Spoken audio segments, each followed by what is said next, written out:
มาสงฆ์มาสงฆ์นะครับพี่น้องไต้ที่อยู่ในเมืองไต้เลยอยู่ในเมืองไทยนะครับเนาะเมื่อในวันที่12 เดือนธันวาคม 2019ครับเนาะ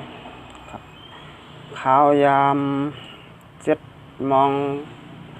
ป้าย5 นิดเนี่ยเนาะในจึงไทย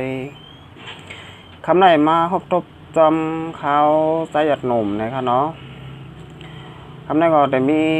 ข่าวลองแห่งการยานเมืองที่เกียงใหม่เนี่ยฮะเนาะข่าวแห่งการยานเมืองพี่น้องแห่งการยานเมืองค่ะที่เกียงใหม่ข่าวก็ปกใครดีเนี่ยฮะเนาะเอาค่ะมาถ่อมต้อยกันฮะเนาะฝ่ายจัดหาการเกียงใหม่ฟังจางแห่งการพิษหมายมีจังยาหมายเงินนับแสนและตกขอกนับปีเนี่ยค่ะเนาะนี่ก็เป็นข่าวผู้ใต้ฮอกเอาลงไว้เนี่ยค่ะเนาะข้าก็ซ้ำเอามาลาดแทงกำนึงเนี่ยค่ะเนาะเป็นข่าวผู้ใต้ฮอกเอาลงไว้ค่ะเนาะวันที่11 เดือนธันวาคม 2019สื่อข่าวเกียงใหม่ปุนผ่าว่าห้องการฝ่ายจัดการเกียงใหม่และเจ้าหน้าที่ฝ่ายเกี่ยวข้องปืนตีกดทัดปันต้นตามปอเร่งไม่เร่งอันจางแห่งการพิษหมายมี11ก่อและตีงับแห่งการเข้าเมืองพิษปักเปิงหมายมี60 ปลายนี่ค่ะเนาะ60 ปลายฝ่ายจัดหาการลาดว่าย้อนฟังถึงปอเร่งไม่เร่งและสั่งจางก้นมีวัดหวานั้นให้แห่งการเหตุการณ์เหลือเสมักมันไว้ในหวาในจึงเตียงาเหมือนเงิน10,000 ถึง 100,000 บาทสั่งเหตุพิษยาวพิษแทงในจึงจังยาตกขอก1 ปีเหมือนเงิน50,000 ถึง 200,000 บาท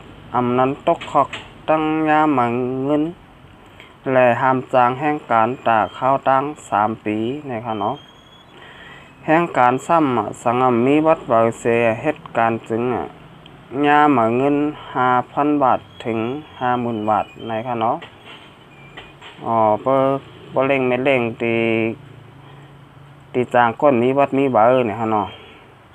เปเร่งไม่เร่งของยาเห็นเนาะอันตกจางก็ทำยาเหมือนเงินเห็นเนาะยาทั้ง2 ฝ่ายราคาตำไหนก็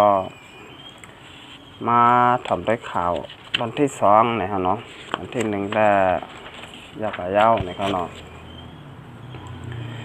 ตอนที่2เนี่ยค่ะมาถ่อมด้วยข่าวตั้งวันเมืองไทยฟ้องเนี่ยครับเนาะตำในเมืองไทยก็รีทอมเนี่ยเนาะข่าวทั้งวันเมืองไทยค่ะก็รีทอมเหมือนกันฮะเนาะทั้งวันเมืองไทยค่ะก็เป็นข่าวลำลองเหมือนกันเนี่ยเนาะโดยไรผู้ไว้ตั้งกุฏิกุฏางเนี่ยฮะเนาะเมื่อวันที่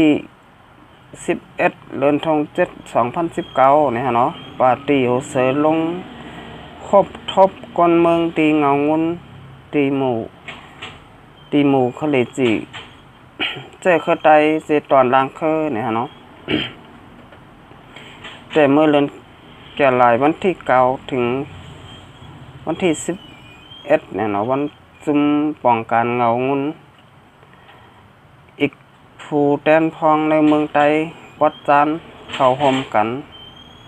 ลงทบคนเมืองตีเวงเก่งตองโขลำตั้งเมืองจิตเนาะปางหลงหบทบนั่นสับแรงต่างถึงหมู่เปิงลักจุมการต้องหนึ่งผู้แตนพองเจ็ดจัดผู้แตนพองคนเมืองตั้งผู้แตนพองเจเมืองไว้นั่นฮับจุงถ่อมขอ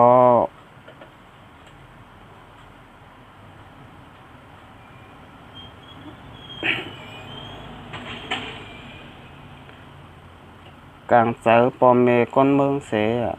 ฮุบซิมปังกุมกว่าในพะเยาเนี่ยเนาะเมื่อวันที่11ป่นมาเนี่ยเนาะปาร์ตี้ของเสือค่ะเนาะปาร์ตี้แต้วค่ะ ลงมาฮบทบกำลังก้นเมืองเนี่ยเนาะอ๋อเจเวงลังเคอแล้วก็หลายเจเวงเนี่ยเนาะมาปันตาหูตังหันเนี่ยตอนตาเตปันตาหูตังหันปอมเมก้นเมืองเนี่ยเนาะเพราะว่าปางเลือกตั้ง2020ก็จำมาถึงเย้าในขนอสังมาปาร์ตี้การเมืองเนี่ยพรรคการเมืองแต้วค่ะอ่ำลงมาลัดสังลงมาเข้าหาพ่อแม่พี่น้องก้อนวันคนเมืองเนี่ยฮะเนาะเพิ่นก็เต็มฮู้จักเนี่ยฮะเนาะเพราะว่ากูวันเนี่ยก็มันเป็นฝ่ายคัดค้านก้อยเนี่ยฮะเนาะมันจะว่าเป็นฝ่ายรัฐบาลนั่นน่ะเนาะจะว่าเป็นนักโจยาเนี่ยฮะเนาะที่เพิ่นฮู้จักแต่เพิ่นจังว่ามันจะเป็นปาร์ตี้นกยุงเนี่ยเนาะปาร์ตี้นกยุงมันเป็นปาร์ตี้ของอัจโจยาเนี่ยฮะเนาะเป็นปาร์ตี้ของรัฐบาลเนี่ยนะมันเป็นปฏิมาเนี่ยนะเนาะปฏินกยุงปฏิสังสีเนี่ยเนาะปฏินกยุงนะสังสีเนี่ยเป็นปฏิมาเนี่ยเนาะปฏิแต้วคาซัมมีสังลาเนี่ยมีปฏิโหเซอร์เนี่ยเนาะแล้วก็เซอร์เพิกกันเนี่ยเนาะมีใบ2พรรคการเมืองเนี่ยเนาะแล้วก็มาเลี้ยวคนเมืองใต้เขาก็ตึกกวางไว้อยู่เนี่ยเนาะกวางไว้ให้สังหลาเนี่ยมันหมดได้เลิกพรรคแล้วเนาะเดี๋ยวเลิกเขาเซอร์เนี่ยว่าเดี๋ยวเลิกเสือเพิกกันนะฮะเนาะอ๋อเก็บพักแล้วก็เลือกพักนั่นฮะเนาะก็ดีอยู่ครับ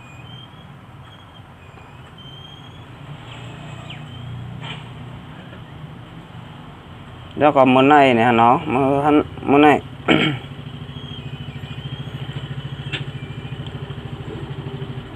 ในวันที่12เนี่ยวันที่12เดือนธันวาคม2019เนี่ยเนาะก็มาสิ้นปังเลือกตั้งและปาร์ตี้การเมืองเนี่ยเนาะทบอุบโอกันตาปังเลือกตั้ง2020เนี่ยเนาะ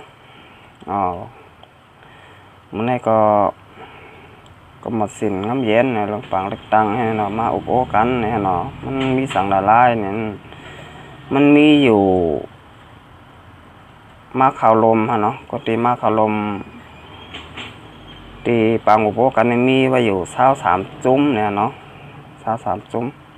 23จุ้มเนี่ยมีปาปฏิการเมืองค่ะ2จุ้มเนี่ยเนาะปฏิโหเซอร์แล้วก็เสือเพิกเนี่ยเนาะแต่ปฏิพรรคการเมืองก็มันนำก็แล้วเนาะมันจึงแต่ค่ะก็หลายเจ้าเคอเนี่ยเนาะมาร่วมกันตั้งนั้นตั้งหลายเนี่ยเนาะแล้วก็มี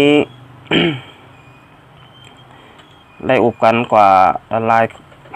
ยลองละลายเมี้ยวเนี่ยเนาะละลายเมี้ยวค่ะข้อที่1เนี่ยเนาะเก็บ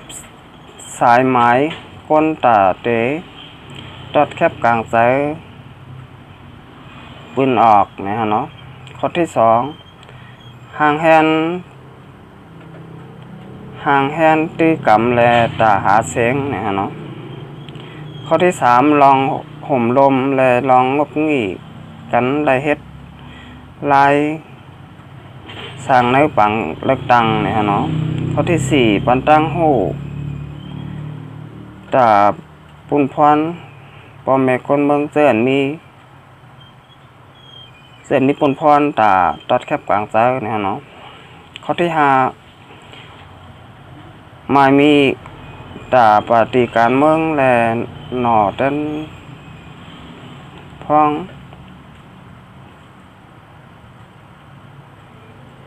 เขาเตเฮ็ดซ้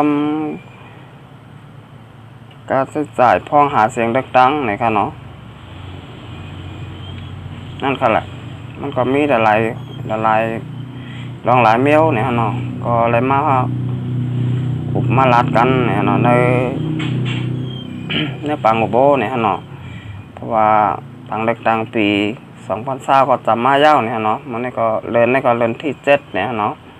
เดือนที่7เดือนอิงเกเลตเนี่ยเนาะก็แถมหลายเดือนก็แต่หมดปี2019เย้าเนี่ยเนาะแต่เข้ามาปี2020เนี่ยเนาะส่งมาถึงมาปี2020ในเนี่ยก็ขยันตึกส่วนนะพี่น้องเจ้าคือมึงสันดอยจึงใต้เฮาคาเนี่ยค่ะเนาะที่อยู่ในมึงจึงไทยเฮาเนี่ยเนาะ น้ำเอิญน้ำเมืองจึงไทยแต่เมืองจึงแท้น่ะน้ำเมืองจึงไทยเนี่ยเนาะฮัลโหลอันกันเมื่อดึกตั้งน้ำเนี่ยเนาะจากมาปี2020เนี่ยเนาะเมื่อตัดแคบกลางใจปันเนี่ยเนาะประกันเมืองแต้วคาเนี่ยเนาะปฏิโยเสก็ดีสืบผลก็ดีเนี่ยเนาะให้ประกันเมืองเอาคาเนี่ยเนาะให้มีเสียงในสภาน้ำเนี่ยเนาะเพราะอะไรจัดตั้งเป็นรัฐบาลเนี่ยเนาะเป็นอัจฉริยะให้เนี่ยเนาะบางมันของอัจฉริยะบางแทนของรัฐบาลเนี่ยเนาะสังว่าปฏิการเมืองเอาคาเนี่ยได้เป็นรัฐบาลได้เป็นอัจฉริยะเนี่ยก็มันจะดีเดี๋ยวให้ไทยเมืองใต้เอาคาเนี่ยเนาะขึ้นใหญ่หมดสูงมานำเลยเสียเก่านะครับเนาะเพราะว่าคนในพ่อแม่คนเมืองจึงใต้เอาคาเนี่ยเขาตึกอยู่หยาบกินหยาบโยเนี่ยเนาะทุกข้ากินเจอเนี่ยเนาะไหลมาอ่อนกันไปอยู่กุฏิกุฏางเนี่ยเนาะไปมาอยู่ตามชายแดนก็มีเนี่ยมาอยู่ที่ในเมืองไทยก็มีเนี่ยเนาะก็เพราะว่าวันเมืองขากูวันนี้ก็มันไปกระเทียนเนี่ยเนาะก็เลยพี่น้องพ่อแม่คนเมืองจึงใต้เอาคาก็ตึกอยู่หยาบกินเจอโยเนี่ยกันเนาะเอาคาในแต่มาลาดกันนายก้อยคามาส่ง